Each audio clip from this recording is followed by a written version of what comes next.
ठंड की एक उदास शाम थी। गांव की सुनसान सड़क के किनारे भोलू की चाय की दुकान पर रोज की तरह 2-4 लोग जमा थे। धुएं के साथ उबलती चाय की खुशबू हवा में घुल रही थी, लेकिन आज माहौल में कुछ अजीब सा भारीपन था। लकड़ी की बेंच पर बैठे बंसी ने ठंडी हवा में हाथ रगड़ते हुए कहा, अरे भोलू, हम सब के लिए एक एक कप चाय बना दे। आज शरीर के अंदर तक ठंड उतर गई है। चूल्हे पर केतली चढ़ाते हुए भोलू बोला, हाँ, बस तैयार होने ही वाली है, जरा सब्र करो। आज अदरक कुछ ज्यादा डाली है। कहीं भी चाय पी लो, लेकिन भोलू की चाय जैसी बात कहीं नहीं। इसकी चाय में कोई और ही स्वाद है। सही कहा, इसकी चाय में जो तेज पत्ता और अदरक की खुशबू होती है ना, वही तो मजा है। भोलू हल्का सा मुस्कुराया, लेकिन उसकी आंखों में आज चमक कम थी। अरे छोड़ो भी, आप लोग ऐसे ही बढ़ा चढ़ा कर बोलते हो। ऐसी ही हल्की फुल्की बातें चल रही थीं कि अचानक दुकान के बाहर किसी के कदमों की आहट सुनाई दी।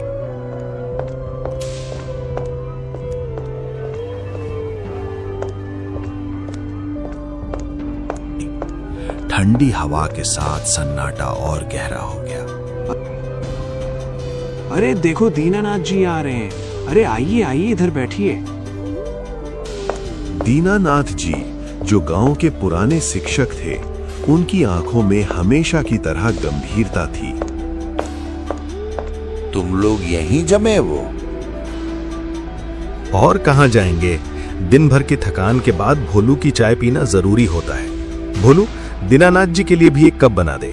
आज सब साथ में पिएंगे। चाय बनते बनते बातों का रुख बदल गया। मंगल ने झिझकते हुए कहा, एक बात पूछूं? क्या आपने कभी अपनी जिंदगी में सच में कुछ देखा है? कुछ? बंसी ने आंखें फैलाकर कहा, मतलब भूत? हवा अचानक और ठंडी लगने लगी। केतली से सीटी की आवाज गूंजी। दीनानाथ जी ने चाय का कप हाथ में लिया, एक घूंट भरा और धीमी आवाज में बोले, हाँ, देखा है। सब लोग एकदम चुप हो गए। सच में? तो बताइए ना, आज तो चाय के साथ कहानी सुनने में मजा आ जाएगा। दीनानाथ जी ने दूर अंधेरे की ओर देखा, जैसे कोई पुरानी याद आंखों के सामने घूम गई हो। बहुत साल पहले तुम लोग मुझे आज एक शिक्षक के रूप में जानते हो, लेकिन सच ये है कि मैं शिक्षक 2-4 साल पहले ही बना हूं। उससे पहले मैं एक डॉक्टर था। क्या सच में मास्टर साहब, आप डॉक्टर भी थे? फिर डॉक्टरी क्यों छोड़ दी? दीनानाथ जी की आंखों में एक अजीब साया उतर आया। उन्होंने गहरी सांस ली और बोले, ठीक है, आज मैं तुम्हें बताता हूं कि मैंने डॉक्टरी क्यों छोड़ी। मेरी उम्र तब बहुत कम थी। डॉक्टरी की पढ़ाई पूरी करने के बाद उत्साह और घबराहट के बीच मैंने अपनी पहली सरकारी नौकरी शुरू की थी। मेरी पहली पोस्टिंग चंदनपुर नाम के एक सुदूर गांव में हुई। वो गांव शहर की चकाचौंध से कोसों दूर प्रकृति की गोद में बसा था। वहां बिजली की स्थिति दयनीय थी, सड़कें कच्ची थीं, लेकिन वहां की शुद्ध हवा और हरियाली ने मेरा मन मोह लिया था। रात के लगभग 10:30 बज रहे थे। शाम से ही मूसलाधार बारिश लगातार गिर रही थी। बारिश की आवाज इतनी तेज थी कि लगता था जैसे पूरा नीमखेड़ा गांव पानी में डूब जाएगा। चारों तरफ घना अंधेरा और सन्नाटा फैला हुआ था। नीमखेड़ा गांव के इकलौते डॉक्टर हरिशंकर साहब आज देर रात तक मरीजों को देखकर थके हारे थोड़ी देर पहले ही घर लौटे थे। हरिशंकर साहब अकेले ही रहते थे।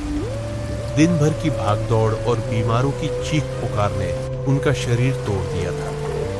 थोड़ा बहुत खाना खाकर वे आज के लिए बिस्तर पर लेट गए थे। बारिश की आवाज सुनते सुनते उनकी आंखें कब भरी हो गई उन्हें पता ही नहीं चला। तभी अचानक थप थप थप करके दरवाजे पर जोर से दस्तक होने लगी। हरिशंकर साहब की नींद टूट गई। दिल अचानक तेज धड़कने लगा। इतनी रात को कौन आ सकता है? दिन भर मरीज देखने के बाद उनका शरीर जवाब दे चुका था। मन ही मन में खींच गए। डॉक्टर हो गए हैं तो क्या दिन रात चैन से सोने का भी हक नहीं? सोचते हुए वे बिस्तर से उठ बैठे। उधर दरवाजे पर दस्तक और तेज होती जा रही थी, जैसे बाहर खड़ा इंसान अधीर हो गया। बारिश के बीच दस्तक की आवाज और भी डरावनी लगी। कौन है? रुको, आ रहा हूं।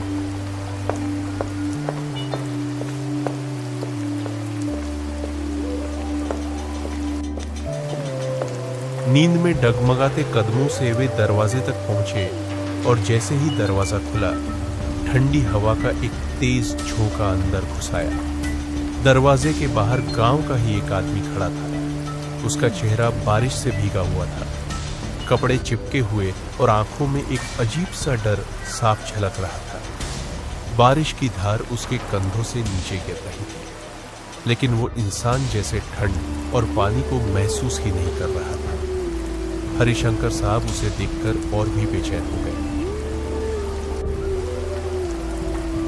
तुम कमलेश हो ना? इतनी रात को तुम अभी यहाँ क्या कर रहे हो? डॉक्टर साहब ने हैरानी और चिंता से भरी आवाज में पूछा। कमलेश की सांसें तेज चल रही थी। उसका शरीर कांप रहा था, जैसे ठंड से नहीं बल्कि किसी गहरे डर से। वो लड़खड़ाती आवाज में बोला, डॉक्टर साहब, क्या मैं पागल हो गया हूँ? सच में पागल हो गया हूँ क्या? दया कीजिए डॉक्टर साहब, मुझे बताइए। जवाब देने से पहले डॉक्टर हरिशंकर ने कमलेश को ध्यान से देखा। भीगा हुआ बदन, बारिश में बिखरे हुए बाल, चेहरा पीला पड़ा हुआ और आंखों में ऐसा डर जैसे उसने कुछ ऐसा देख लिया हो जिसे दिमाग मानने से इनकार कर रहा हो। उसके होंठ कांप रहे थे और हाथ आपस में कसकर जकड़े हुए थे। क्या हुआ? बहुत डरे हुए लग रहे हो। जो भी हो, पहले शांत हो जाओ, अंदर आकर बैठो। कमलेश बिना कुछ बोले कमरे के अंदर आकर बैठ गया। हरिशंकर ने चुपचाप उसे एक गिलास पानी पकड़ाया। कमलेश ने कांपते हाथों से पानी लिया, लेकिन पी नहीं पाया। इसके बाद कमरे में कुछ देर तक सिर्फ लगातार होती बारिश की आवाज गूंजती रही।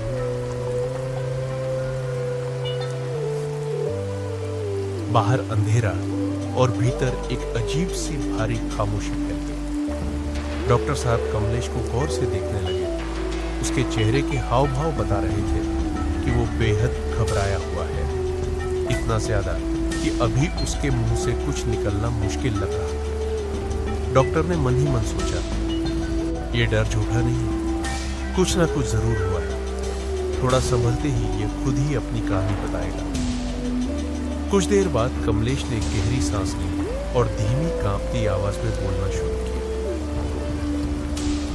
मैं एक मजदूर हूँ डॉक्टर साहब।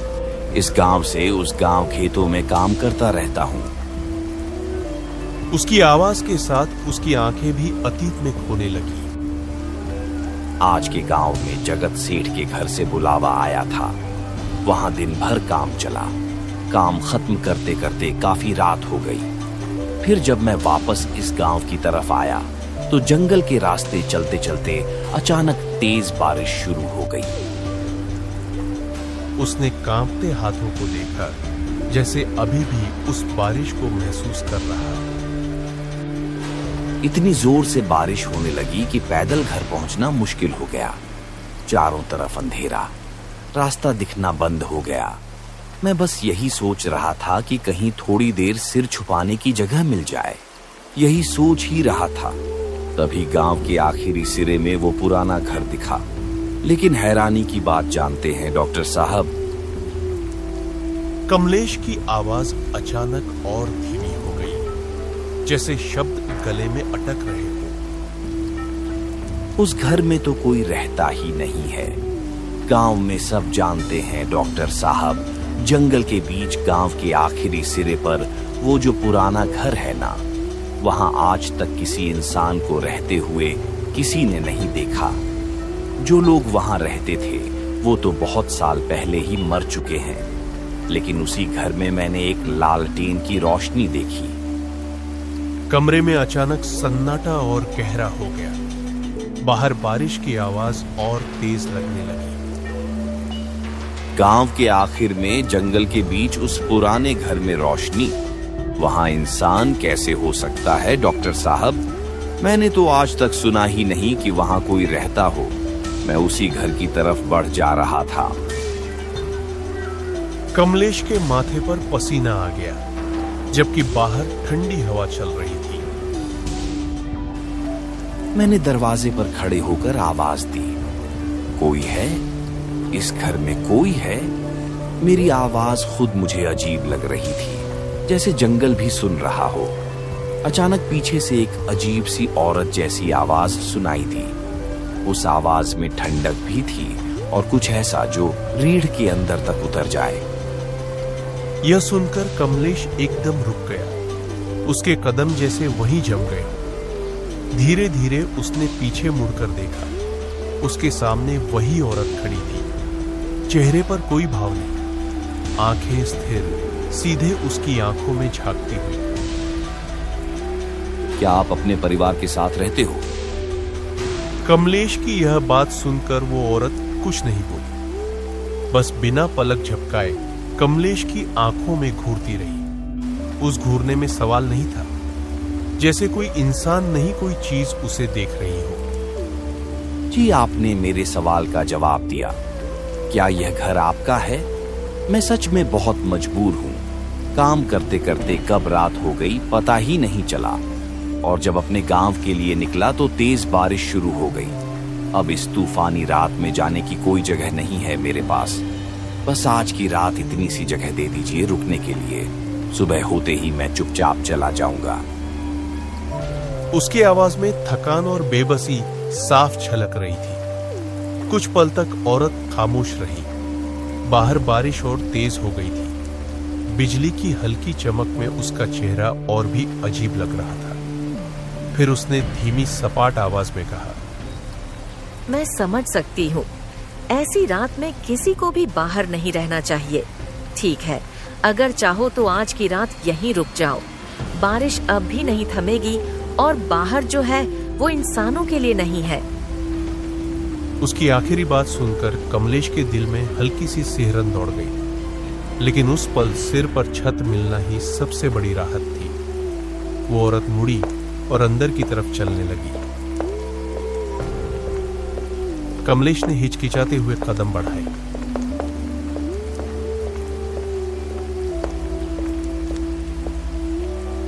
अब उसे थोड़ा सुकून मिला था कि कम से कम आज की रात सिर पर छत तो होगी। बाहर बारिश लगातार गिर रही थी। हर बूंद की आवाज जैसे घर की दीवारों से टकराकर अंदर तक गूंज रही हो। वो औरत आगे आगे चल रही थी। पीछे पीछे उसके कदमों की आहट सुनते हुए कमलेश अंदर दाखिल हुआ। कमरे में हल्की सी सीलन थी। हवा में पुराने लकड़ी और मिट्टी की मिलीजुली गंध फैली हुई थी। दीवारें ऊंची थी, लेकिन खालीपन डरावना लग रहा था। कमलेश बेहद थका हुआ था। चलते चलते उसके पैर जैसे जवाब दे चुके थे। वो जाकर एक कोने में रखी पुरानी चारपाई पर बैठ गया और गहरी सांस ली। लेकिन कुछ तो अजीब था। उसका मन बेचैन हो रहा था। उसने चारों तरफ नजर दौड़ाई। इतना बड़ा घर और उसमें बस वही औरत। कोई आवाज नहीं, कोई परछाई नहीं। उसके मन में सवाल उठा, क्या यह औरत वाकई यहाँ अकेली रहती है? उसी पल वो औरत वापस आई। उसके हाथ में एक चाय का कप था। बिना कुछ कहे उसने कप कमलेश के सामने रख दिया। अजनबी औरत, लो ये चाय पी लो। बाहर की ठंड अब अंदर तक उतर चुकी है ना। ये बरसात कभी नहीं रुकती। ऐसे मौसम में इंसान के हाथ पांव सुन्न पड़ जाते हैं। बस थोड़ा सा पी लो, गर्माहट मिल जाएगी और थकान भी उतर जाएगी। कमलेश ने कप उठाया। उसने एक घूंट लिया। चाय का स्वाद कुछ अजीब था, जैसे उसमें कोई अनजाना सा कड़वापन घुला हो। लेकिन उसने कुछ नहीं कहा, क्योंकि वो औरत वहीं खड़ी थी, आंखें बिना पलक झपकाए सीधे उसे देखती हुई। माहौल बहुत भारी हो गया था। कमलेश ने उसे हल्का करने की कोशिश की। आपने बाहर कुछ देर अपने बेटे के बारे में पूछा था ना? क्या मैं जान सकता हूँ वो कहाँ गए हैं? और इतने बड़े घर में क्या आप अकेली रहती हैं? आपके बाकी घर वाले कहाँ गए? जैसे ही कमलेश ने यह सवाल किया, उस औरत की निगाहें अचानक बदल गई। वो कुछ पल तक बिना पलक झपकाए कमलेश को ऐसे घूरती रही, मानो उसका यह सवाल उसके दिल में कहीं गहराई तक चुभ गया हो। फिर बहुत धीमी आवाज में उसने कहा, इस घर में सिर्फ मैं और मेरा बेटा रहते हैं। बाकी सब तो बहुत पहले चले गए। वो कभी कभी बाहर निकल जाता है। बारिश की रातें उसे बहुत भाती है। कहता है, माँ आज फिर कोई नया मेहमान आएगा। पता नहीं वो किसे बुलाता है हर बार, पर जब वो लौटता है तो उसके चेहरे पर अजीब सी मुस्कान होती है। यह कहते ही वो औरत कमलेश को कुछ पल तक बिना पलक झपकाए घूरती रही। फिर वो बिना कुछ बोले धीरे धीरे पलटी और रसोई की ओर जाने लगी। कमरे में हल्की पीली रोशनी टिमटिमा रही थी। बाहर बारिश की आवाज अब और भारी हो चुकी थी। हवा खिड़कियों से अंदर आकर पुरानी दीवारों को सिसकियों जैसी आवाज दे रही थी। कमलेश चुपचाप बैठा रहा, पर तभी उसे अंदर से बर्तनों की हल्की खनक सुनाई दी, जैसे कोई धीरे धीरे कुछ पका रहा हो। वो डरते हुए उठकर रसोई की ओर बढ़ा।